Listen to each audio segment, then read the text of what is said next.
very different place back in 2007 and VW launched the all-new VW Tiguan.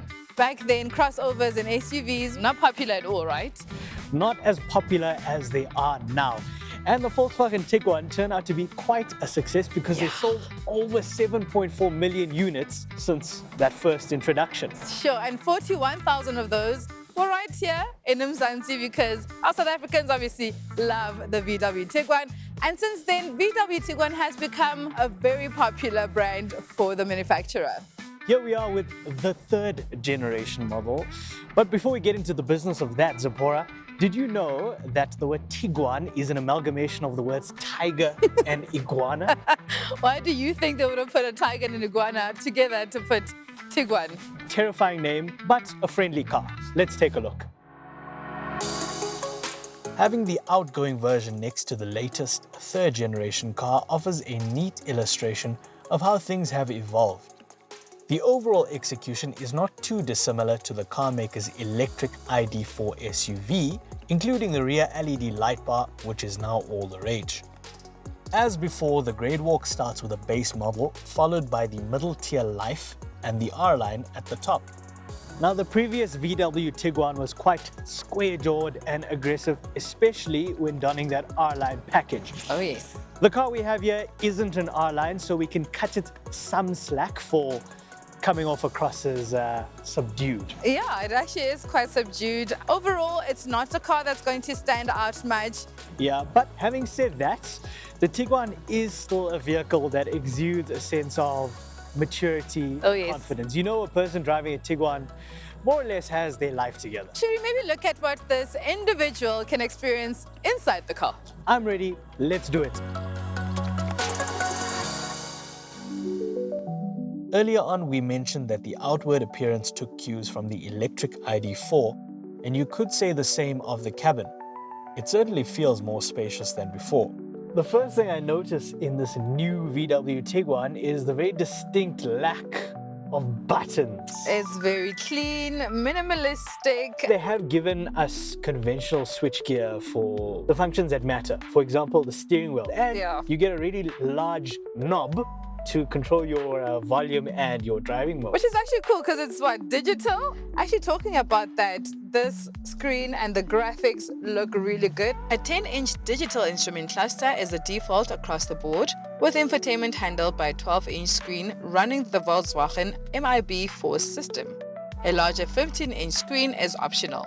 Everything inside is almost entirely new, from the seat design, even the indicator stalks. If you pick the R-Line model, you get interesting tricks such as massaging front seats, in addition to useful driver assistant functions like lane keep assist, blind spot monitoring, and adaptive cruise control. There are also some very interesting toys. Our car is optioned with the massage function, which is standard on the R-Line, but optional on the others. It will really give your back good kneading. Yeah, and they can be heated and cooled as well. Seats are quite sumptuous and comfortable. However, I just want to see how much space I have in the back. I'm going to jump in. Do it. Yeah. All right, so we're in the rear and it is quite comfortable. I'm quite comfortable in this car. I'm glad we got into the back because if we hadn't, I wouldn't have noticed this cute little Easter egg. You've got a picture of a tiger on the window and on your side a picture of I have an iguana on my side as well. It's very cute. I like it. I like these little touches. I'm quite impressed. Quite impressed. It's also got a really big boot, 650 odd liters. I don't want to go into the boot, but I want to jump into the front and take this baby for a ride. Me too. And feel how it, just performs on the road. Let's go. Let's do that. Its predecessor was the benchmark for refinement, with excellent comfort levels and well-sorted handling characteristics typical of the Volkswagen brand. Most will find that the third generation car is still quite commendable in relation to segment peers. It deploys updated chassis architecture using an enhanced version of the MQB platform dubbed MQB Evo. Obviously, if you're bringing out a new car, it's going to be more refined. I'm sure they've worked on all the niggles that they might have had before. And just driving this now, I'm loving it. It's a refined drive. It's a refined drive. Well, you spoke about niggles that might have existed with the predecessor. The predecessor was excellent. It really set the bar high. There's a certain lightness to this new car versus the heavy set feel of the old one. I will say that I think it could be because of this panoramic roof. The insulation is lacking, but in terms of the ride quality, it's excellent because we've got these really plump tire sidewalls. Yes. Steering is nice, light and direct. Nice and direct. I think overall, just being in this cabin as a family, you know, Yes, you are going to be quite happy. The Tiguan audience is very much family orientated, and in the areas that matter, that's where this car is improved. At launch in September, the Tiguan was available only in 1.4 TSI, which is the unit we are testing here. It is paired with a 7-speed dual-clutch automatic gearbox. Soon, the lineup of derivatives will expand with 2-litre options in TSI and TDI formats, with the prospect of the 4-wheel drive 4Motion system also on the cards. Right now, we've got the 1.4 TSI proven engine.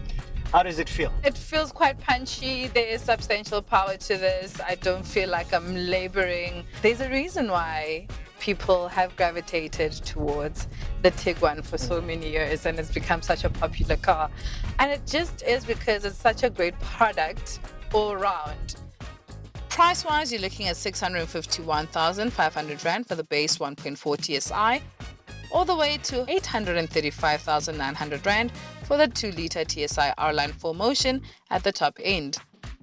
VW includes a 3-year, 120,000 kilometer warranty and 5-year, 90,000 kilometer service plan. It would be fair to describe the new Tiguan as a recipe refined. Well, Ziphorah, we've gone through this 3rd generation Volkswagen Tiguan. In terms of packaging and digitization, definitely an improvement. Yeah. But visually, I do think it's a bit bland. It doesn't really stand out, and I do prefer the outgoing VW Tiguan. For me, that is my pick. Do you want to take a pick, Brenwin? well, you know, I think South Africa, if you want to buy a new VW Tiguan, this is really your only option. But if you go for a used one, you're not getting a bad deal either.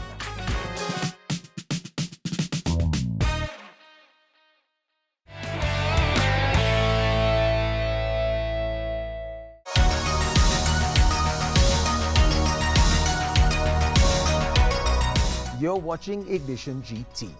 Welcome back. For some time, the Volkswagen Tiguan was regarded as the car to beat in the lucrative C SUV segment. Continuous model updates kept the car competitive throughout its lifespan and giving the designers and engineers plenty of opportunity to conceive a replacement. The question is, will the newcomer continue to carry the torch for VW at the front of its segment? Gentlemen, I don't like the new Tiguan as much as I like the old one. Now, that's not to say that it's not a good car. It's just that I prefer the older one. Francois, what are your thoughts? I think that's kind of what Z and Brenwin's overall impressions came down to as well, is it's very much a question of personal taste. So in terms of looks, the external appearance, it's quite a big departure from the previous one. Especially in terms of the horizontal light bars that you now have front and rear. It does look more contemporary, and some people might like it. And also, if you look at some of its competitors, like the Kia Sportage, for example, which I find a little bit too out there in terms of the styling, I think this, typically VW, will appeal to someone who wants something a little bit more restrained, you know, like that doesn't stand out too much as something with, you know, burnt orange paintwork and like LEDs everywhere. And the same goes for the inside. So inside, they've done away with conventional buttons.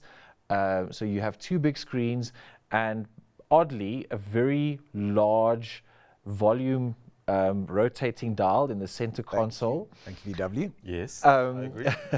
So, you know, again, there's nothing wrong with it. It's definitely more modern than the outgoing car, but some people might not like that. Oh, yeah. The interior of that car, Googs, you like it, though. So I did like the interior. I didn't think I would. It's just, it's a refreshing space to be in. I'm not a fan of touchscreens and all of that. However, this is the one car that I really enjoyed that in, because the graphics of the screens, it's easy to use. I really enjoyed it. Even the thing that Francois referred to, that dial, that rotary dial, it functions as your volume. You can change driver modes, do the same thing. You can go into different themes that changes ambient lighting. So I personally think the person that they're trying to target with this vehicle is a younger audience. It's more youthful than the Tiguan's always been in terms of looks, exterior, as well as what's in the interior. Francois, what other options? I saw you browsing through Car Magazine earlier on. What are you thinking are some of the other options in that space now, especially with the pricing that they haven't upped the price much? So actually, I think they kept the pricing pretty much the same, which is incredible in this day and age. Yeah.